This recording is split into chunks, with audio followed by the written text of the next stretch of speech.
드립니다. 찬송가 407장 찬송하심으로 4월 24일 월요일 새벽 예배를 우리 하나님께 드리겠습니다.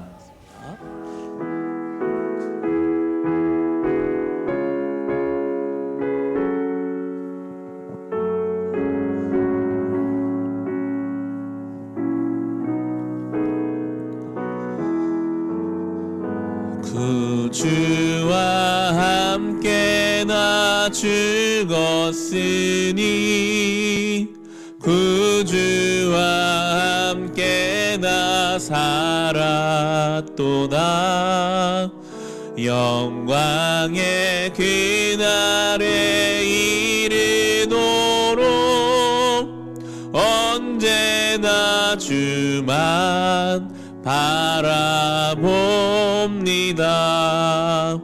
언제나 주는 날 사랑하사 언제나 새 생명 주시나니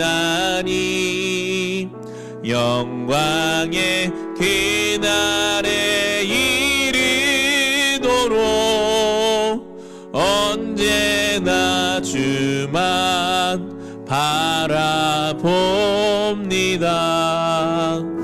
마음속에 시험을 받을 때와 무거운 근심이 있을 때에 그께서 그때도 같이 하사 언제나 나를 도와주시네.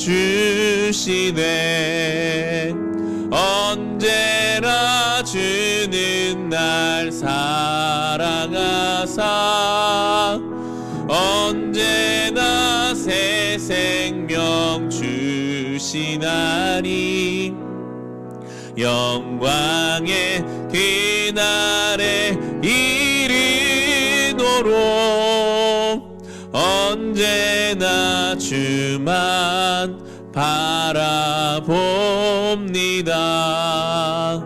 뼈 아픈 눈물을 흘릴 때와 쓰라린 마음으로 단식할 때 주께서 그때도 같이 하사 언제나 나를 생각하시네. 언제나 주는 날 사랑하사 언제나 새 생명 주시나니 영광의 그날에 이르도록 언제나 주만 바라봅니다. 내 몸의 약함을 아시는 주 못 고칠 질병이 아주 없네. 괴로운 날이라 기쁜 때라 언제나 나와 함께 계시네. 언제나 주는 날 사랑하사 언제나 새 생명 주시나니 영광의 그날에 이르도록 언제나 주만 바라봅니다. 아멘. 이 시간 함께 한 주간의 삶을 주님께 맡겨드리는 기도를 드립시다. 어제 주일 예배 가운데 결단하고 고백한 내용들을 기억하며 한 주를 살게 하옵소서.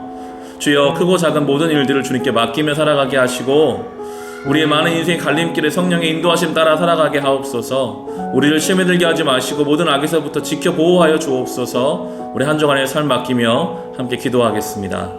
하나님, 한 주간의 삶을 주님께 맡겨드리오니 어제 주일 예배 가운데 고백하고 깨달은 것들을 기억하며 살게 하시고 수많은 인생의 선택의 과정에서 그 자리에서 하나님이 주인 되시는 결정을 내리게 하시며 성령께서 우리를 인도하실 때 성령 인도하심을 따라 살아가기를 원합니다.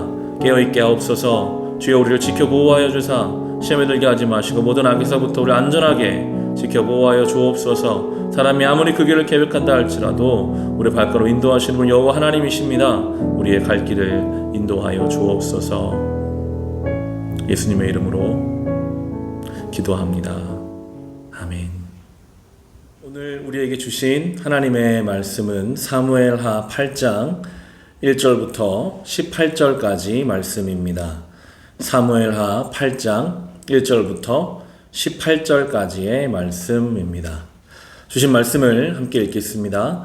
그 뒤에 다윗이 블레셋 사람을 쳐서 그들을 굴복시키고 블레셋 사람의 손에서 메덱 암마를 빼앗았다. 다윗은 또 모압을 쳤다. 그는 모압 포로들을 줄을 지어 세운 다음에 그들을 땅에 엎드리게 하고 매석 줄 중에 2줄은 죽이고 1줄은 살려주었다. 모압 사람들은 다윗의 종이 되어 그에게 조공을 바쳤다. 르홉의 아들 소바왕 하닷 에셀이 유프라데스 강 유역에서 자기 세력을 되찾으려고 출정하였을 때에 다윗이 그를 치고 그에게 기마병 1700명과 보병 2만 명을 포로로 사로잡았다. 다윗은 또 병거를 끄는 말 가운데서도 백필만 남겨놓고 나머지는 모조리 다리 힘줄을 끊어버렸다.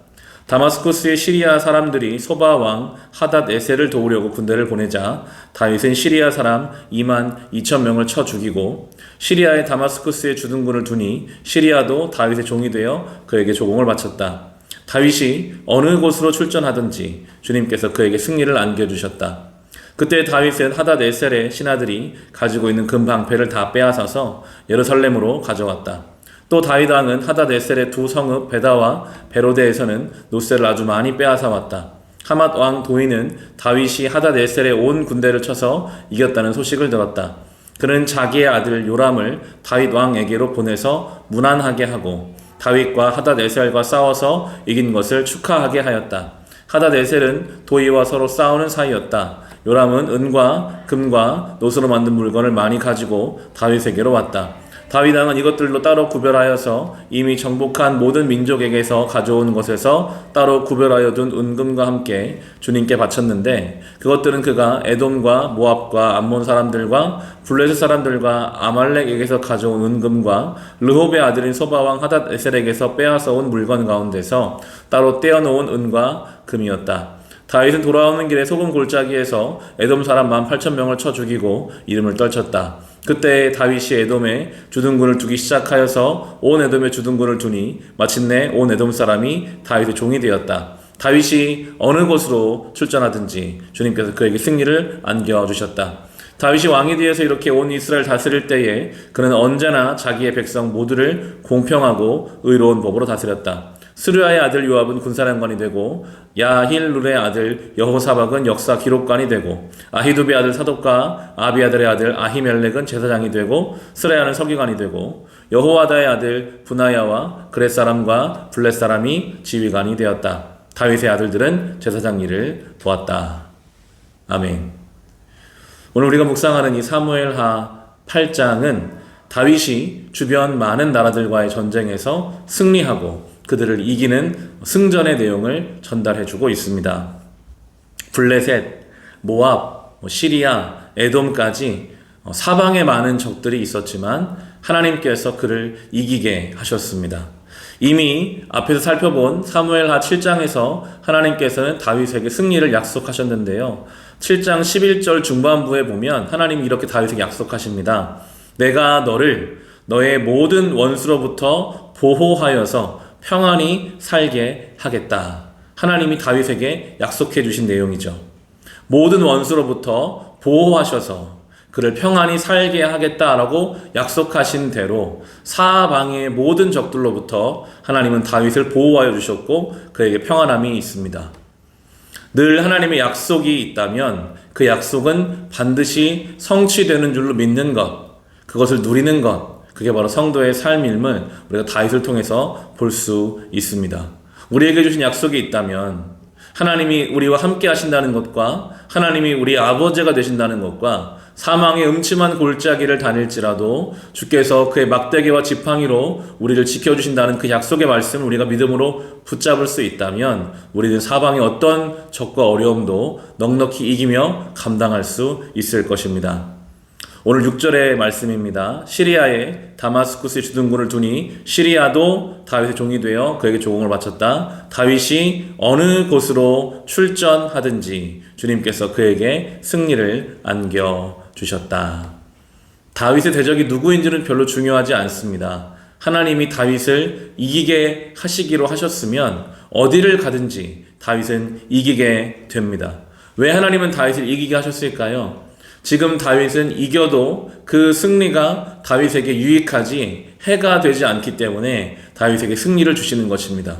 이기고 승리하는 것이 그에게 해가 되고 독이 된다면 하나님은 지게 하시겠죠. 하지만 지금 다윗은 아무리 승리하여도 그 승리에 도취되지 않고 모든 영광을 하나님께 돌릴 수 있는 믿음의 상태였습니다.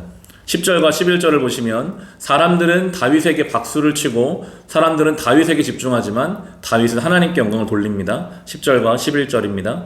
그는 자기의 아들 요람을 다윗에게로 보내서 무난하게 하고 다윗이 하다네셀과 싸워서 이긴 것 축하하게 하였다. 하다네셀은 도의와 서로 싸우는 사이였다. 요람은 은과 금과 노스로 만든 물건을 많이 가지고 다윗에게로 왔다. 다윗 왕은 이것들을 따로 구별하여서 이미 정복한 모든 민족에게서 가져온 곳에서 따로 구별하여 둔 은근과 함께 주님께 바쳤는데 많은 사람들이 다윗을 찾아오기 시작합니다. 다윗의 승리를 박수치고 다윗을 칭찬하고 다윗을 높이려고 합니다. 하지만 다윗은 이 모든 승리가 하나님께로부터 오는 것이라는 것을 그는 확실하게 알고 있기 때문에 하나님께 모든 영광을 돌리고 있습니다. 하나님이 다윗을 승리하게 하시고 다윗은 다시 그 영광을 하나님께 돌리고 있습니다. 이것이 신앙의 선순환입니다. 그런데 우리가 하나님께서 주신 승리와 영광을 내 것으로 착각하고 내가 그 승리와 영광을 취하려고 한다면 하나님은 우리를 사랑하시기 때문에 그 승리와 영광을 다시 도로 찾아가 버리실 것입니다. 그럼 우리의 삶은 황폐해지겠죠. 우리도 다윗처럼 우리의 모든 영광을 다시 하나님께 돌려드리면 하나님께서 또 우리의 삶을 채워주시는 이 아름다운 신앙의 선순환을 우리도 경험할 수 있기를 소원합니다. 15절이 오늘 전체의 주제와도 같은데요. 다윗이 왕이 되어서 이렇게 온 이스라엘 다스릴 때에 그는 언제나 자기의 백성 모두를 공평하고 의로운 법으로 다스렸다. 다윗이 왕이 된 이스라엘은 외부적으로는 적들로부터 안전하고 승리했고 내부적으로도 이렇게 질서가 있고 분명하게 의로운 법으로 공평한 법으로 다스려지는 내부적이나 외부적이나 평안하고 풍요롭고 안전한 나라였습니다. 누가 왕인가? 그것이 공동체 전체에는 아주 중요한 영향을 미친다는 것을 알 수 있습니다. 사울이 왕이었을 때는 블레셋이 쳐들어오면 감당이 잘 안 됐습니다. 늘 어려움 가운데 불안했고 두려웠지만 다윗이 왕이 되고 나서는 이제 모든 외부의 적들을 이기는 것은 물론이고 내부적으로도 평안한 것을 보게 됩니다. 우리의 인생도 우리의 속한 가정과 교회도 마찬가지일 것입니다. 누가 왕인가? 다윗이 왕으로 되어 있지만 다윗은 왕의 자리에서 하나님을 왕 되실 수 있도록 순종했습니다. 하나님이 왕 되시는 나라가 외부의 적들로부터 안전함은 물론이고 내부적으로도 평안합니다.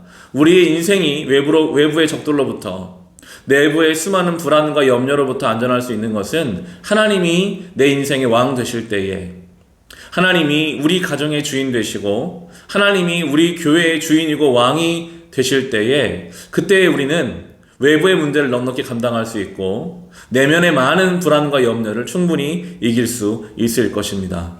그게 우리가 해야 할 가장 중요한 역할입니다. 오늘도 내 인생의 주인이 하나님이심을 믿는다면 이렇게 첫 시간에 하나님의 말씀 앞에 엎드리고 기도로 우리의 삶의 모든 과정들을 맡겨드리겠죠.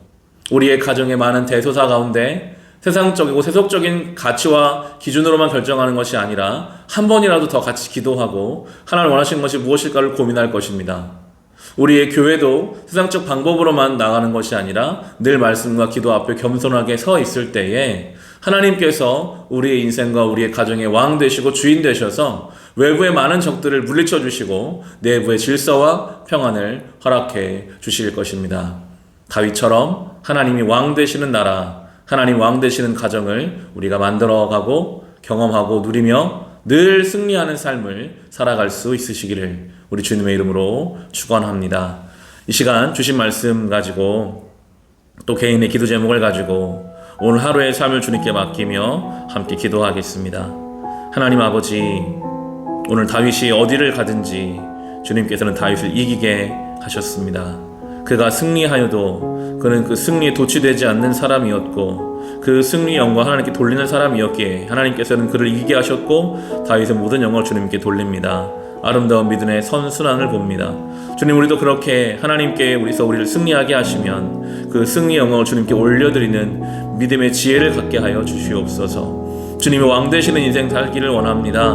내가 내 인생의 주인 자리에 앉아있는 것이 아니라 내 인생의 왕좌를 주님께 내어드리며 우리의 가정도 우리의 교회도 우리가 속한 모든 공동체가 하나 원하시는 믿음의 모습과 모양을 따라 하나님이 주인 되시는 공동체 되게 하여 주옵소서. 이 하루의 삶을 주님께 의탁합니다. 사람이 그 길을 계획한다 할지라도 그 발걸음 인도하시는 분은 여호와 하나님이십니다. 주여, 우리의 삶 오늘도 신실하게 인도하여 주옵소서.